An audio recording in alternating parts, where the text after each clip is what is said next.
Today, what I want to talk about is retiring with Bitcoin and retirement planning with Bitcoin. A lot of my audience is focused probably at their stage of life where they're thinking about retirement, what they want to do, et cetera, et cetera. And I think this is a very important conversation to start having now for Bitcoin. I want to bring some of my other experiences into Bitcoin and start having this conversation and start thinking about what tools are there to allow you to, have a position of strength while hodling. Because if there's one thing that we do know is that selling your Bitcoin on a monthly basis in order to pay for your living expenses is the most stupid idea that you can come up with. And of course, in my conversations, previous videos about MSTY and the importance of income funds, et cetera, I have broken that down to demonstrate why it's one of the stupidest things you can do. And if it was one of the smartest things you could do, then all of the wealthiest people in the world would be doing it. And then the next iteration on that is buy, borrow, die. Again, like that's a very buy, borrow, die. The idea of that phrasing is a good marketing technique, but it's not really how it works. It demonstrates inexperience when you say, I'm just going to buy, borrow, die, because that's not really how it works, right? Assets are collateralized, et cetera, et cetera. So this is the type of conversation that I want to have. I don't even know whether this is going to be interesting or not. So leave me a comment and let me know if these conversations are interesting. And of course, subscribe to the channel, because I think, this is the next, evolution of conversation that needs to happen for Bitcoiners. And that maybe not the whole Bitcoin community in wide, but specifically for the people that watch my content is really majority people that have real estate portfolios, businesses, equity portfolios, and they're utilizing Bitcoin to protect, not only protect the value that they've accumulated over their lifetime, but also hedge against the stupid decisions of their governments and things like that. And in that scenario, planning a portfolio is extremely important. And again, I'll reiterate it. Selling your Bitcoin on a monthly basis to fund your lifestyle is the most idiotic thing that you can do, because you got one chance to accumulate this asset. It's a finite, scarce asset with absolute finality of scarcity.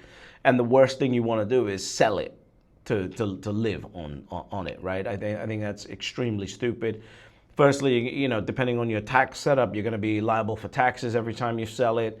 So it's such a silly way to look at it. And then the buy, borrow, die, again, it's sort of on the right track, but it's an inexperienced way of talking about it, because again, your asset, you're not just going to die and then your loans get wiped off. That's not what happens, because your loans are secured against certain assets and things like that. So you've got to be very careful and strategic about how you plan these things and how you protect these things.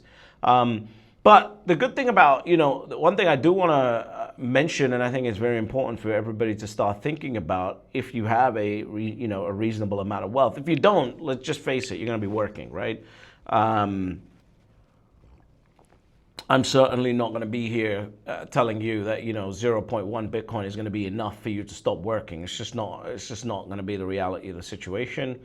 You will have if you've got 0.1 Bitcoin, you will have a sizable-ish net worth. You will definitely be on the lower end of a quote-unquote sizable net worth.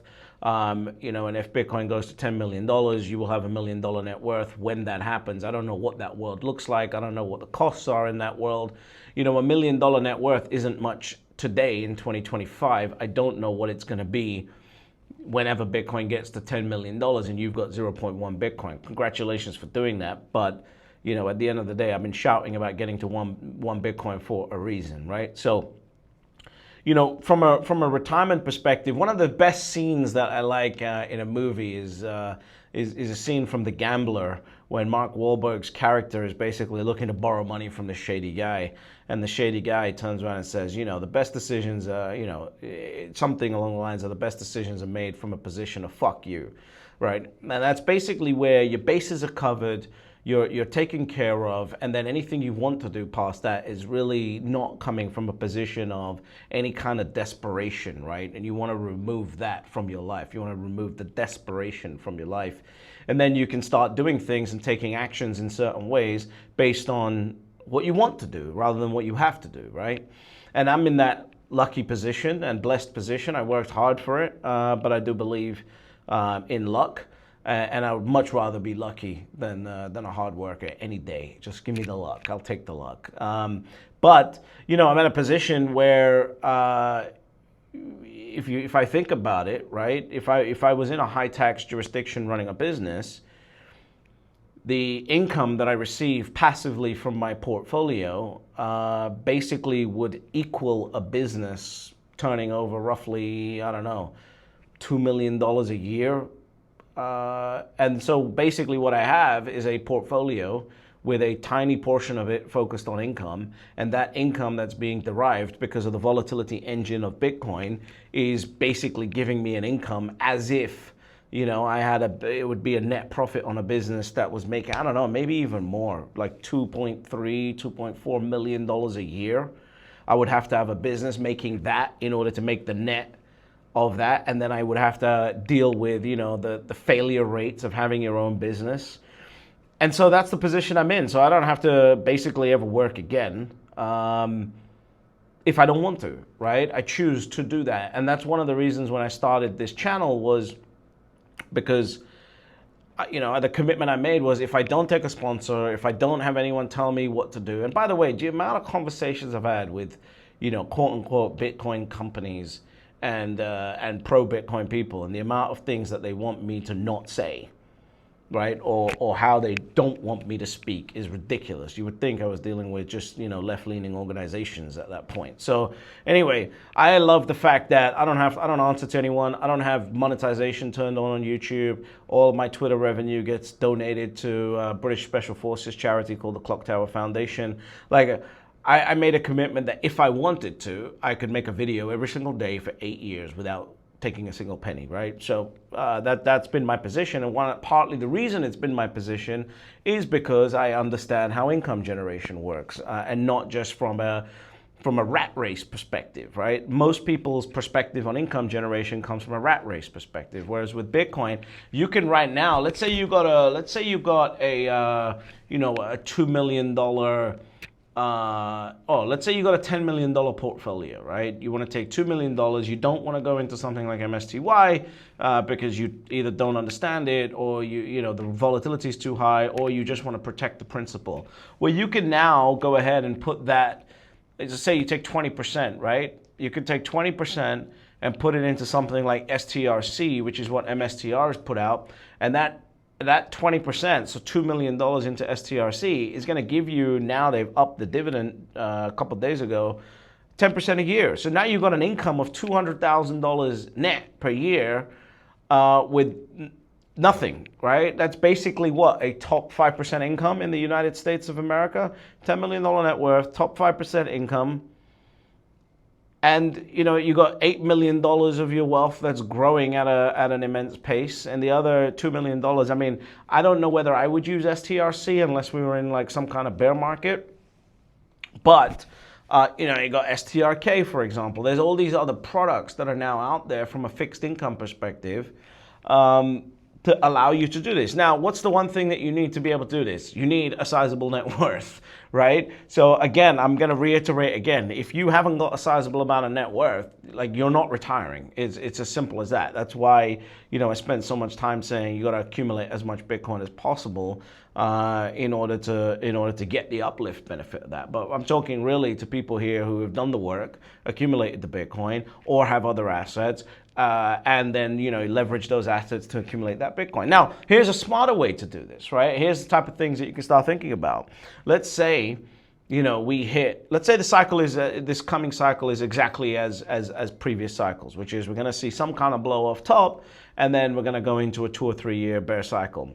By the way, I do want to say subscribe to the channel, because I want to talk about cycles a little bit more in my next video, because I was kind of leaning towards the cycles have changed, and I'm kind of seeing things that make me go, maybe we're going to see a repeat of what we've already seen. So I want to talk about why that is. So subscribe to the channel and follow me. But the smartest way to do this is, let's say we're at the bottom of a cycle, right? We hit the 200-week moving average, not the day, the 200-week. That's my indicator and institutional capital indicator for bottoming, absolute bottoming of a market. Doesn't come around too often, by the way. So let's say we hit the 200-week moving indicator, 200-week moving average. You got a net worth of $10 million, right? In Bitcoin. I'm just going to focus exclusively on Bitcoin. You could go borrow, do a 20% LTV loan, take $2 million out and put it into STRC and start making 200 grand a year, right? On the dividend that STRC is paying. You could put it into MSTY, right? You could put it into STRK, and now you got a call option on the MSTR, basically to the upside. So all of these tools are now available. You might end up paying 6-7% interest on that $2 million. But now, like you've got that position, you've got this as a tool available to do that. Obviously, if you're paying 6 or 7% interest, then utilizing STRC might not make any sense because your net is now 4, 5, 6%, right? If they're paying out 10, you're paying out 6%. You got 4 or 5% left over. By the way, that's still probably better than some cash flow real estate, right? So you got to start looking at, like, okay, what are the tools here? Because the position that I want my army, you, to get to is that position of fuck you. Because when you get there, you can do whatever you want to do.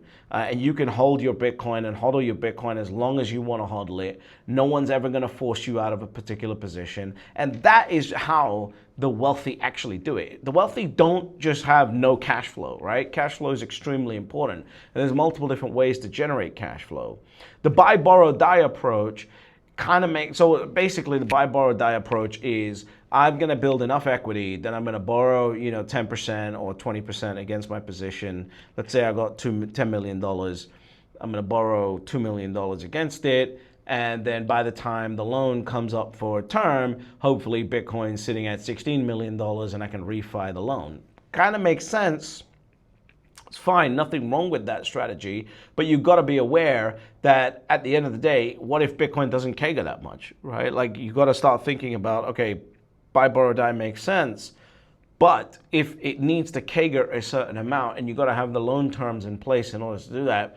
And as far as I'm aware, there's no loan terms out there that are fixed, fixed terms for like 6+ years. And that's the only way I would operate a buy, borrow, die strategy safely if you had a long enough term and a fixed rate in order to do that. So look, these are the conversations that are going to be important because these are the conversations that are going to put you into a position of fuck you, right? And that's where you want to be. You want to be in a position of fuck you because then you can basically decide, like, I worked myself to the position where no matter what basically happens, I don't need to sell a single asset I don't need to do a single fucking thing in order to live the lifestyle that I live. And the lifestyle that I live is way beyond what most people are going to be living with cigars and all this other stuff that's going on.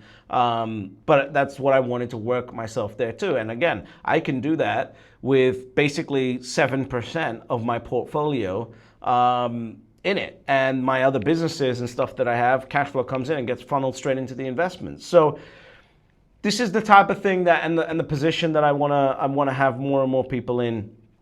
There's a lot of conversation going to go on in Bitcoin. And again, this message is not relevant to the majority of even the Bitcoin space because most of the Bitcoin space is basically tree hugging happy hippies, right? Like whatever. If all you want to talk about is how we can go to a third world nation and get people to sell their bananas for Bitcoin, that's cool. You just don't, like, this ain't going to be a thing, right? It's just very, very obvious. I know it, you know it. It's not you, it's not me. We're just on two different life paths. I'm talking to people that are talking about managing serious amounts of wealth and want to manage serious amounts of wealth. And the key message of managing serious amounts of wealth is that you never sell the underlying asset because ultimately there's always only 3 rules to Bitcoin. Step number 1, you buy Bitcoin. Step number 2, you shut the fuck up. And step number 3, you get fabulously wealthy.